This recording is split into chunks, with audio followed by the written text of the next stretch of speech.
Everybody, just want to welcome you to week 12, module 12 for ME14 Mechanics of Solids. Within this module here, we're going to take a look at chapter 9 in our textbook and cover the topic of deflection of beams. We're also going to take some time and go over our group project. As we get towards the end of the semester, we have some important deadlines coming up for this group project, and this is approaching fast. So I want to make sure that we're all understanding exactly what's due and when it's due for this group project. Also, you have your quiz number 12. This has been posted to Blackboard and will be due on Friday the 23rd by 4 p.m. Now, a reminder as always, I do have my office hours scheduled from Wednesdays from 9:30 a.m. to 10:30 a.m. If you're unable to make it during this time, please send me a message, an email, or a chat on Teams, and we'll find a time that works with your schedule. So let's take a look at our schedule as we come up on the end of our semester. So we only have 4 modules left. This week is our module number 12 from the 19th through the 23rd. So within this module here, we're covering the topic of deflection of beams from chapter 9. Also, the big thing for this week here is you do have your group project problem due on the 22nd. So we discussed this before. You can reference back to that video. I'll be posting more videos in regards to what I'm looking for this group project as well, and again, where everything's due. You're also going to have this week your reading quiz number 12. Then we move into module 13, the week of the 26th to the 30th. So this is where we're covering chapter 10 columns, but then also your group project solution will be due.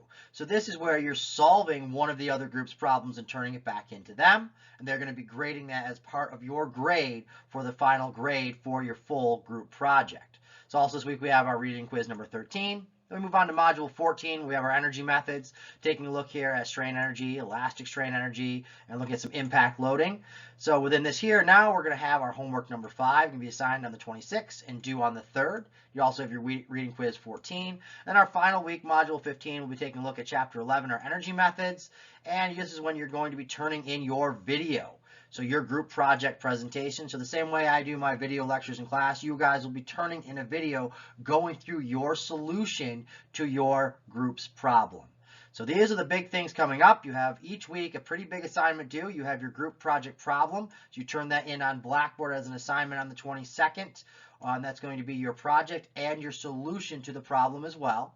Then the following week, you're going to solve one of the other group's problems, and they're going to grade it. Then you have your homework number 5, and then last you have your video presentation of you going through your solution to your group project. So now I want to go over our project milestones and our due dates. So we've already completed back at the beginning of March, the first milestone where you guys formed your teams and submitted a list of the team members through Blackboard, and I've created individual groups for you for Blackboard. So now this week within our module 12, we're moving on to our second milestone here. This is where you submit your group problems and your solutions. So hopefully, since you guys have formed your teams a little over a month ago, you guys have been working hard on these problems together, and now you're going to be turning those in along with your solution via a Blackboard assignment. So now once I have these, what's going to happen is we're going to distribute these to the other teams. So not only are you going to turn them into me, but you're also going to turn them into the other teams, and we'll go over the correlation between which team you're giving your problem to and which teams you're solving. And then from there, what's going to happen is on the 29th, you're then going to submit your solutions back to the team that created them, and they're going to grade that for you. And then finally, the last part, the last milestone we're looking at here is on Thursday, May 6th, and this is where you're going to give your virtual presentations, your pre-recorded video of you going through your solution to the problem. This will be turned in through Blackboard as well. So a reminder for these group projects, well, this is going to be the evaluation criteria. So your problem, your solution you're handing in to me this week is worth 25% of that grade. So then you'll be grading the other group solution to your problem on that same 10-point criteria that we've used before, and this is also going to count as 25% of the grade as well of how you do as graded by the other groups. And last 50% of it is going to be based upon your presentation of your solution, that pre-recorded video that you're going to be submitting to Blackboard going through your solution to your problem. So I know we've gone through this before previously in the semester, but I want to go through this again as we're approaching the end of the semester now. So at the beginning of the semester, you're going to end up solving every group's problems. We modified that quickly because we saw there was a large number of teams. We have 9 different teams for this semester here for the group projects. So I decided to modify the format slightly back then in the interest of time and workload requirements to complete the projects. So each team will still create the same one problem as we previously talked about at the beginning of the semester, along with their detailed solution to that problem. And that's what's due this week that you're going to be turning in through Blackboard. And then From there, the modification is now you only need to solve one other team's problem and not every other team's problem. So that's going to reduce down that workload again, as we mentioned a little over a month ago. So we'll see the assignment organizations on the next page to see which group's problems you're solving, which group problems you're grading. So each group will solve one other group's problems and submit their work to that team that created the problem to be graded by that group. Now you can do this the same way we've done our homeworks. What you can do is you can just scan in your solution to their problem and then email it to one of the members of that group.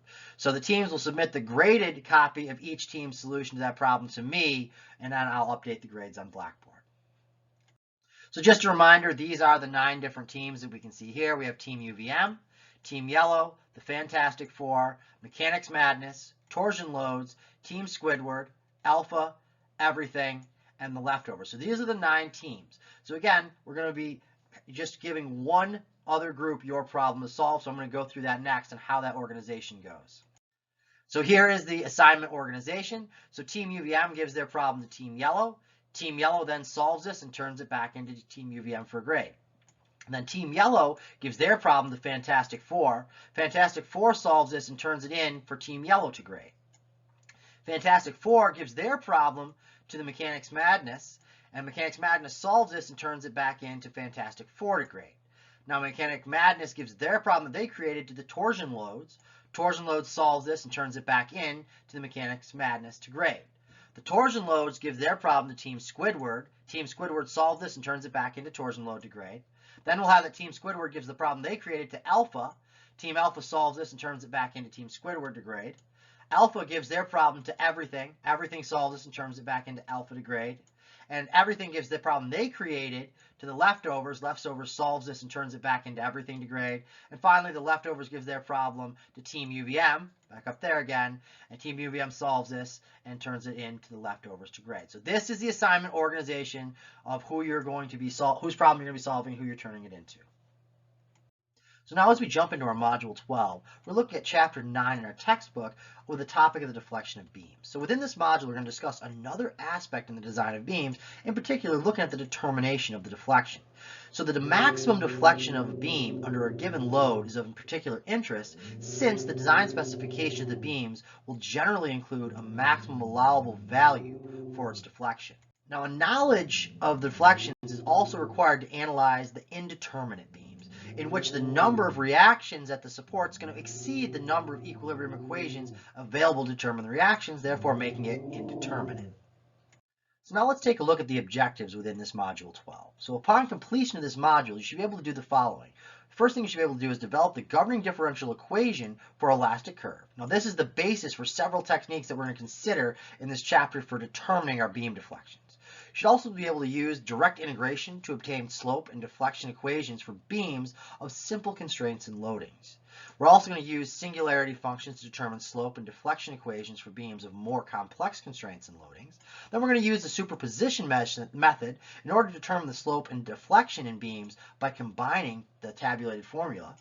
From there, we're going to take a look at the moment area theorems as an alternate technique to determine slope and deflection at specific points in a beam.